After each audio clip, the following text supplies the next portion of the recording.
बिस्मिल्लाहिर्रहमानिर्रहीम। Dear students, उम्मीद करता हूँ कि आप लोग सब खैरियत से होंगे। आज जिस टॉपिक पे हम बात करने जा रहे हैं वो काफ़ी इम्पोर्टेंट है कि असाइनमेंट कैसे बनानी है आपने, how to make an assignment. वैसे तो बहुत सारे लोगों को पता होगा कि असाइनमेंट क्या होती है और किस तरह से बनाई जाती है, लेकिन इसकी इम्पोर्टेंस जो है वो ज़्यादा अच्छे तरीके से स्टूडेंट्स नहीं समझते। देखें, 25 मार्क्स जो हैं नॉर्मली सेमेस्टर सिस्टम में असाइनमेंट एंड प्रेजेंटेशन के होते हैं। मीन्स के 1/4 जो आपकी कोर्स का है वो असाइनमेंट एंड प्रेजेंटेशन पे बेस करता है, and in many cases assignment ही होती है, प्रेजेंटेशंस नहीं भी होती। तो इसलिए ये बहुत ही इम्पोर्टेंट है इस चीज़ को समझना कि किस तरह से आपने असाइनमेंट को कंडक्ट करना है, कैसे इसको बनानी है और जस्टिफाई करनी है कि आपके जो टीचर हैं, जो आपके इंस्ट्रक्टर हैं, वो आपको अच्छे तरीके से मार्क्स दें और एनालाइज भी करें कि हाँ ठीक है, ये वाकई किसी ने बहुत मेहनत के साथ बनाई हुई है। इस पे उतनी मेहनत नहीं रिक्वायर्ड होती जितनी आपकी मीडिया फाइनल टर्म के एग्जाम्स में रिक्वायर्ड होती है। और आपको पता है कि मिड टर्म भी जो है वो 25% का होता है, उसमें आप काफ़ी पढ़ते हो, मेहनत करते हो। तो इसी तरह से इस इन चीज़ों पे भी फोकस करना चाहिए ताकि क्यूमुलेटिव जब आपका रिजल्ट बने तो वो एक अच्छा इम्पैक्टफुल जो है आपका ग्रेड बने। ऐसा नहीं है कि मिड बहुत अच्छा दे दिया या फाइनल्स बहुत अच्छा दे दिया लेकिन असाइनमेंट प्रेजेंटेशन को नॉन सीरियसली लिया या बस जो है ना सर से उतार दिया, कुछ ज़्यादा इसको सीरियस नहीं लिया, जिसकी वजह से मार्क्स कट जाते हैं। और तो मैं डॉक्टर हमाद अरशद आज इंशाल्लाह आपको ये बताऊंगा कि किस तरह से आप डिफरेंट वेज से असाइनमेंट को अच्छा बना सकते हैं। तो चलिए स्टार्ट करते हैं।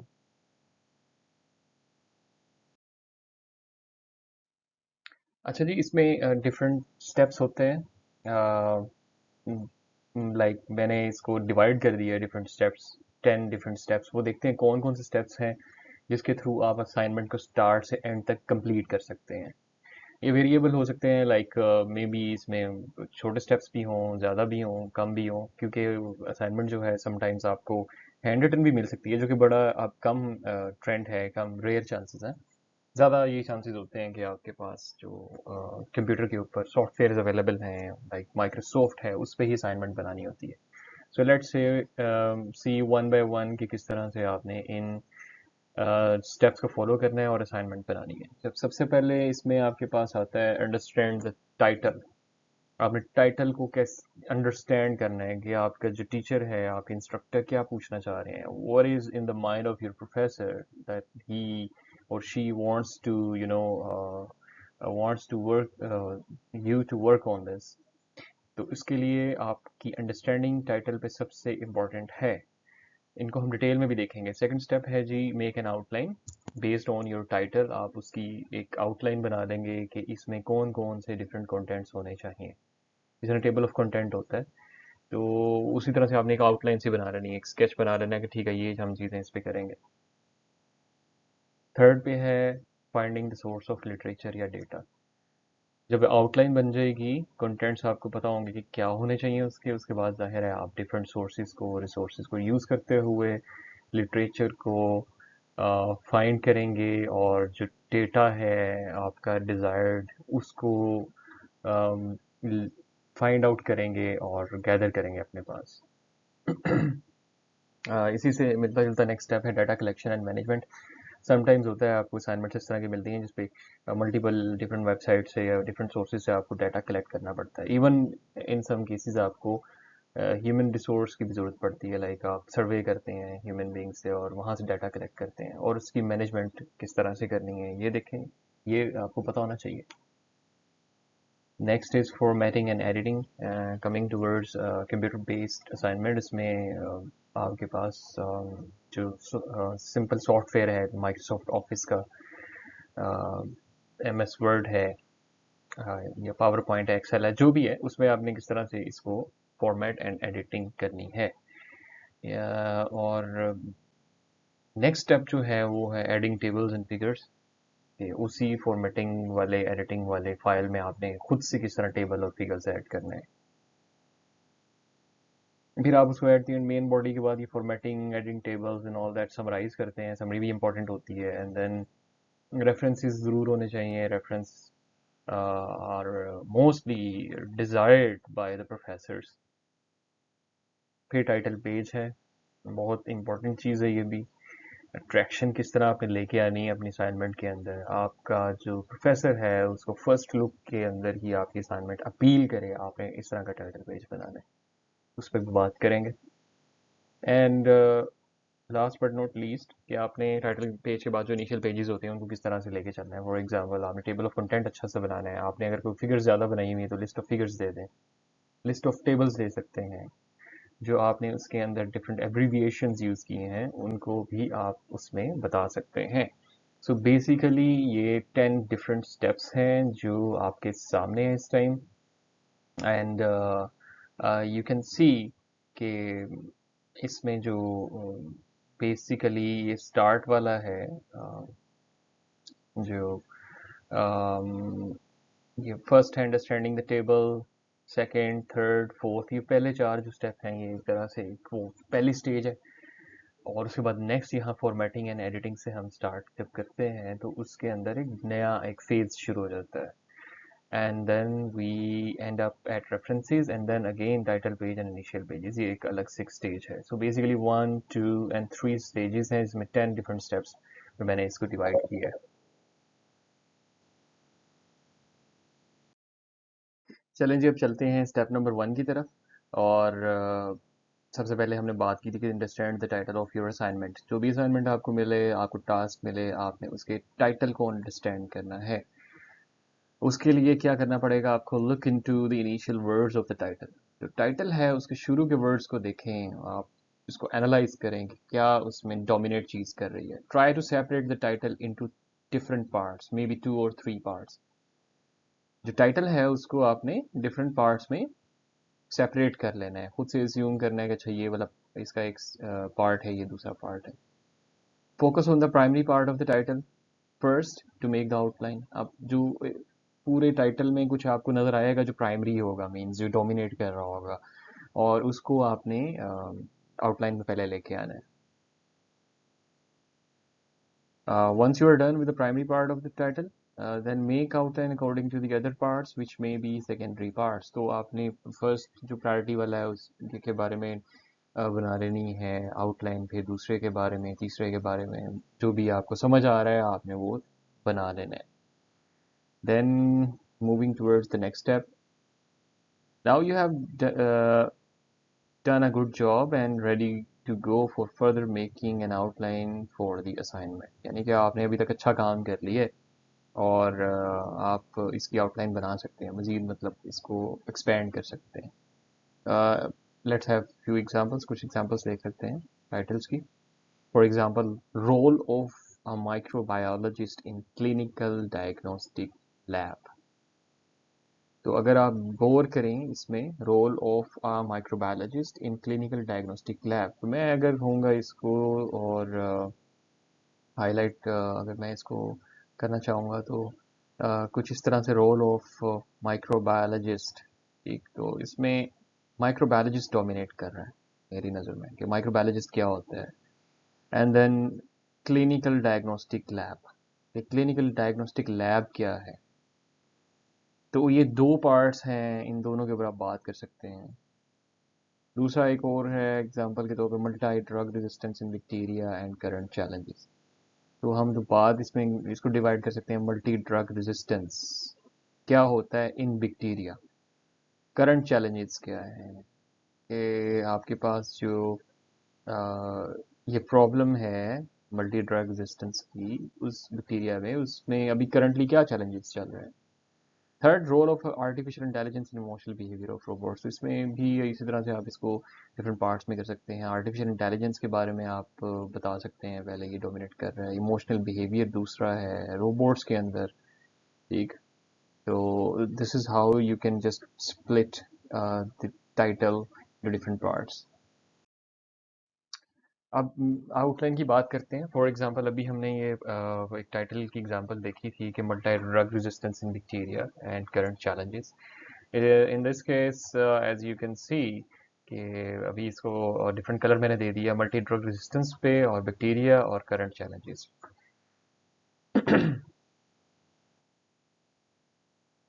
व्हाट इज ड्रग रेजिस्टेंस, अब अगर मैं इसको देखूं तो मेरे ज़हन में पहली चीज़ आ रही है कि ड्रग रेजिस्टेंस है क्या। I need to discuss this in my assignment, तो मैंने वो लिख दिया कि व्हाट इज ड्रग रेजिस्टेंस ना, ये क्या है, वो बेसिकली होती क्या है। तो दिस इज योर आउटलाइन।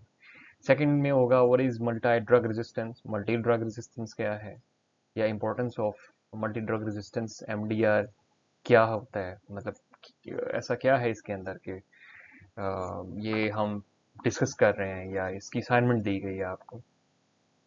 फिर बैक्टीरिया भी आप थोड़ा सा बता सकते हैं कि बैक्टीरिया बेसिकली क्या है। फंजाई की हमने बात नहीं की, हमने कैंसर सेल्स की बात नहीं की, हमने और किसी ऐसी लिविंग थिंग की बात नहीं की, हमने बैक्टीरिया की बात की, तो we should be focused on bacteria. And then multi drug resistance in bacteria, उससे लिंक करेंगे आप। और फिर mechanism of resistance in bacteria, अगर आपको पता हो थोड़ा बहुत, अगर इसका आप जाहिर है वो कोर्स पढ़ रहे हैं तो आपको कुछ ना कुछ तो आइडिया होगा ना, तो उसकी बेस पे आप मैकेनिज्म भी डिस्कस कर सकते हैं कि भाई क्या वजह है इसमें, ऐसे क्या कौन से एलिमेंट्स होते हैं अम, इसकी जीनोटाइप या फिनोटाइप में कि वो रेजिस्टेंस क्रिएट करते हैं ड्रग्स के against. And then what are challenges to meet the problem of MDR, challenges क्या हैं, ड्रग रेजिस्टेंस क्यों फैल रही है, गलत इस्तेमाल एंटीबायोटिक्स का, या क्या वजह है जिसकी वजह से ये हो रहा है। तो ये डिफरेंट देखें, एक टाइटल हमने 6 डिफरेंट पार्ट्स में कन्वर्ट कर लिया एक तरह से, इसकी एक आउटलाइन से बना रही है, इससे आपको इजी हो जाएगा to search using different platforms.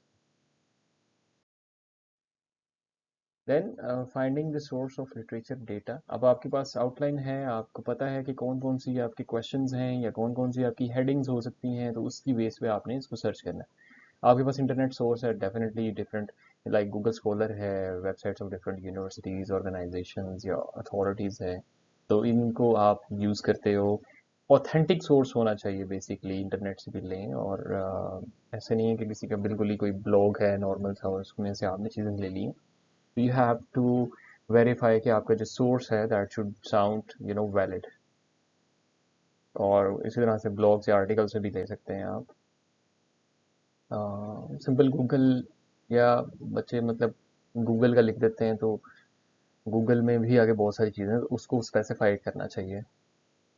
इसी तरह से जो सेकंड सोर्स आपकी लाइब्रेरी है, आप जाएं अपनी लाइब्रेरी में, यूनिवर्सिटी कॉलेज जहाँ जहाँ भी पढ़ते हैं, और देखें कि बुक्स कौन सी है लाइब्रेरी में, उसका रेफरेंस कोट कर सकते हैं। या आपके पास कंप्यूटर के अंदर कौन कौन सी इलेक्ट्रॉनिक ई बुक्स पड़ी हुई हैं, फॉर एग्जांपल बायोकेम की बुक है, माइक्रोबायोलॉजी की बुक है, तो कंप्यूटर साइंस के हैं तो उसकी कोई बुक पड़ी होगी आपके पास, तो उसमें से अगर आपको कोई रेलेवेंट डेटा मिलता है तो आपने उसका वो सोर्स यूज़ करना है।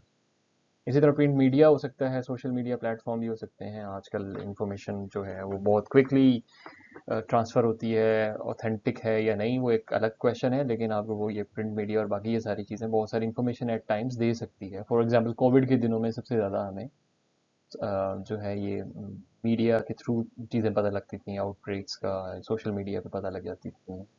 तो वो नेट पे कोई आर्टिकल है या नहीं है वो बात की बात है, लेकिन हमें ये इन मीडिया जो खास तौर पे ये जो इलेक्ट्रॉनिक मीडिया है उसके ऊपर हमें जल्दी पता लग जाता था चीज़ों का, तो वो आप सोर्स यूज़ कर सकते हैं।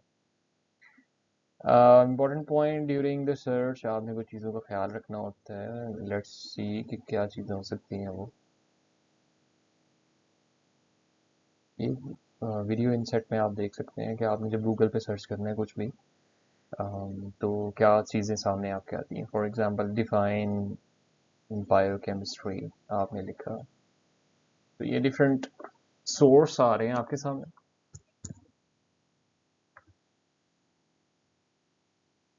जिस तरह से ये एनसाइक्लोपीडिया पीडिया आ गया ब्रिटानिका का, तो इसी तरह से मैकली यूनिवर्सिटी है, वेब यूनिवर्सिटी की वेबसाइट है, ऑथेंटिक होनी चाहिए। उसको आप कोट कर सकते हो। विकिपीडिया मतलब बहुत ज़्यादा ऑथेंटिक नहीं है, नहीं लाइक किया जाता, मे बी इसकी वेरिफिकेशन इतनी खास नहीं होती, लेकिन फिर भी आप इससे आइडिया ले सकते हैं। And then also University of British Columbia या अमेरिकन केमिकल सोसाइटी, एक अच्छी ऑथेंटिक ऑर्गेनाइजेशंस हैं, इनका आप रेफरेंस कोट कर सकते हैं, यूज़ कर सकते हैं। यहाँ पे इन्होंने जो बताया है अगर आप वही लिखते हैं उससे relevant, so you can say कि ठीक है हमने ऑथेंटिक सोर्स यूज़ किया है। सो ये चीज़ें थी कुछ, आपने जो भी आपका टाइटल था उसके थ्रू। इसी तरह से ये जो गूगल स्कॉलर है, इसमें आप जाके पब्लिश्ड डेटा सर्च कर सकते हो, बुक्स हो सकती हैं, आर्टिकल्स, रिव्यू आर्टिकल्स हो सकते हैं, पुरानी भी मिल जाती है, सर 90 ये काफ़ी पुरानी बुक है यहाँ पे, तो इनको भी आप डाउनलोड करके या इनको साइट कर सकते हैं, रेफरेंस इनका कोट कर सकते हैं, तो this will make more authentic source. तो ये चीज़ें आपको पता होनी चाहिए। अभी तक आई होप आपको चीज़ें समझ आ रही हैं। नेक्स्ट स्टेप की तरफ चलते हैं, जो फोर्थ पहले फेज का step, data collection and management. इसमें कोई बड़ी बात नहीं है। डाटा साइंस तो खैर एक बहुत बड़ी साइंस बन गई, लेकिन क्योंकि छोटे लेवल पे असाइनमेंट आपको दी जाती है तो उसमें आपने डाटा कलेक्ट करना है और इसे मैनेज करना है। स्कैटर्ड नहीं होनी चाहिए चीज़ें, अपने लिए मैस क्रिएट नहीं करना, आपने ईजी रखना है चीज़ों को। For example make a folder of your assignment, आप अपनी फॉर कोई भी असाइनमेंट है, कोर्स का नाम लिखें या उस टीचर का नाम भी लिख सकते हैं, कुछ भी। बहरहाल आपको पता होना चाहिए कि ये क्या आप काम कर रहे हो। Second, save the file with proper names, topic, year, source etcetera. ये ज़रूरी है कि आप जो फाइल डाउनलोड करते हैं, चाहे वो यूनिवर्सिटी की वेबसाइट से आपने ली है, आपने गूगल स्कॉलर से ली है, या किसी ई बुक से, कहीं से भी आपने कोई सोर्स लिया है, उसको प्रॉपरली उन फाइल्स को जो है ना नाम लिख के ईयर और सोर्स का लिख सकते हैं आप, ताकि आपके फोल्डर के अंदर ही आपको पता लगे ये कौन सी फाइल पड़ी है। सिर्फ डाउनलोड करके वो जो बाय डिफ़ॉल्ट नेम आ रहा होता है वो ठीक नहीं है, वो आपको कल को कन्फ्यूजन होगी, कुछ अरसे बाद अगर आपने उस पर काम करना है तो वो आपको नहीं समझ आएगी और ओपन कर करके एक एक फाइल देखनी पड़ेगी। So to avoid that you should manage your files data in such a way कि आपको उसके टाइटल से ऊपर ही देख के पता लग जाए कि ये क्या चीज़ मैं ओपन करने लगा हूँ और क्या चीज़ मुझे रिक्वायर्ड है। Try to use some online storage if your data is needed at somewhere else. हाँ, ये बड़ा इंपॉर्टेंट है। अगर आपको लगता है कि आपका लैपटॉप घर पे काम आप करते हो, या कंप्यूटर है यूनिवर्सिटी में उस पर काम करते हो, तो आप कोई ना कोई ऑनलाइन स्टोरेज फॉर्म यूज़ कर लें, जिस तरह आपके पास डिफरेंट ऑप्शंस आती हैं। हॉटमेल भी देती है, जीमेल भी देती है, गूगल ड्राइव है जिस तरह से, तो उसके अंदर आप अपना ये डेटा स्टोर कर सकते हैं किसी एक फोल्डर में रख के, ताकि वो एक्सेसिबल हो। कहीं पे भी आपने काम करना है, किसी फ्रेंड की तरफ जाना है, या यूनिवर्सिटी में आप आए हैं, आपने काम करना है, घर पे भी करना है, तो वो वेरियस जगहों से आप उसको एक्सेस कर सकें।